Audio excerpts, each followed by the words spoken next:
You're hiking through the vast glory of the Grand Canyon. As you look around at this incredible sight, the heat makes you feel dizzy. With the edge of the canyon perilously close, you need to find your footing or a deadly plunge could kill you. Here's how to survive the deadly Grand Canyon. The Grand Canyon is essentially a desert. If you're away from the tourist viewpoints, there are no roads, potable water, or basic infrastructure. And that can be problematic, especially with the varying temperatures in the canyon.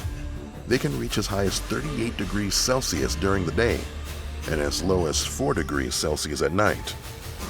You'll need to be prepared for any climate in case you get stranded in this deadly area. How can a tour guide help? Why should you be careful when taking selfies?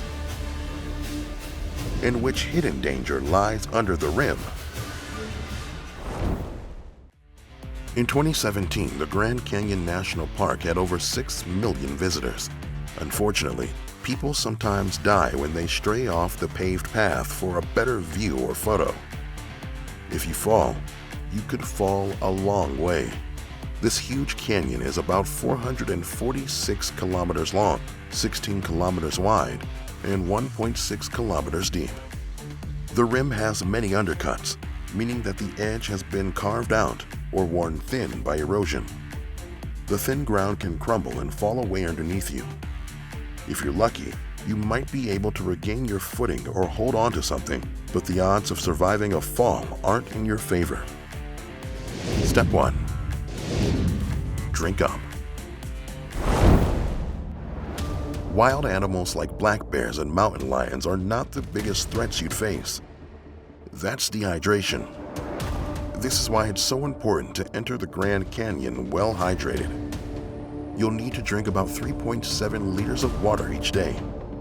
This will keep you hydrated and help you avoid any heat illnesses. Take long, plentiful gulps of water rather than small sips. Even if you don't feel hot or thirsty, drink water regularly.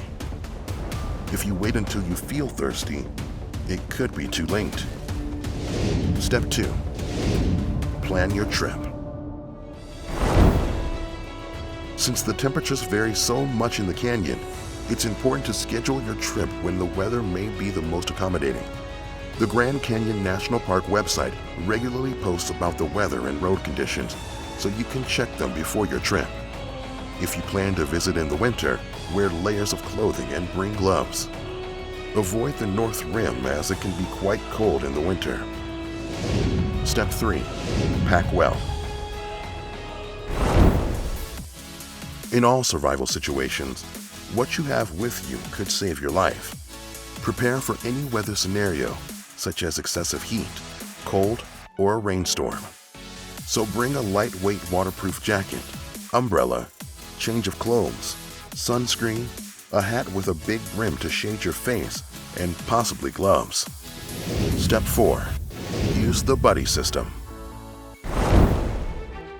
Always hike with someone. If you don't have anyone to hike with you, take a guided tour so you'll have someone to help you if you need any help. One woman described her hike at the Grand Canyon. She went with a friend, but when her friend's knee started to flare up, the woman decided to go ahead alone. After spending too long admiring the scenery, she began to suffer from dehydration and tried to call 911. There was no reception. She panicked and screamed for help. With the sun setting and temperatures plummeting, she had to continue to climb back up the canyon. Then she encountered a woman who had heard her screaming for help and had called emergency rescuers and an ambulance. Step 5. Watch your step. In 2015, a 29-year-old man from Nevada was east of Mather Point. He fell at least 121 meters. While only 2 to 3 people die each year from falling off the rim, the dangerous terrain causes numerous injuries. Never go on the rim to take a nicer photo. The risk of falling from the rim is very real. A photo is not worth dying for. Also, do not drag your feet or take fast steps. Take slow, measured steps to avoid slipping or tripping.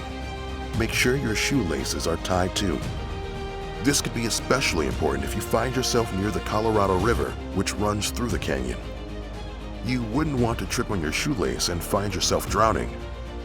But if it happens, we have tips to help you survive that too, here on How to Survive.